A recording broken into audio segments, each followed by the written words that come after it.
সিমেন হাসির ফোন করেছিল, বললো 3 দিনের মধ্যে দেশে ফিরছে।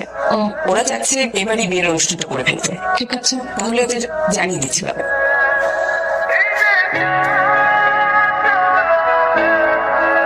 হ্যালো, তুমি কোথায় ছিলি সারাদিন? তুমি জানো কি পরিমাণ টেনশন করছে তোমাকে নিয়ে? তুমি ফোন বন্ধ ছিল কেন? কিছু তো একটা বলবে না? এবার তো এটা মনে করেছে কেউ একজন অপেক্ষা করে আছে। কেউ কত টেনশন করতে পারে?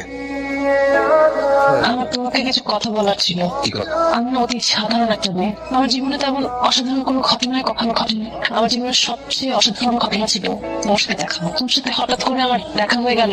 প্রকৃতির নিয়মে হয়তো আমার কাছাকাছি এলাম, বন্ধুত্ব বলো, আমি তোমাকে কেন বলো? তবু আমি এরকম না। তুমি আমাকে যেরকম দেখছো বাইরে থেকে, আমি ঘরের ভেতর সম্পূর্ণ আলাদা একটা মানুষ। এই ছেলেটাকে একটু দেখো কেমন লাগে। ভালো তোকে ওরা তোমাকে খুব পছন্দ করেছে। এখন তোমার যদি পছন্দ হয় তাহলে বিয়ের ব্যাপারে আমি একটু কথা বলতে পারি ওদের সাথে। আমার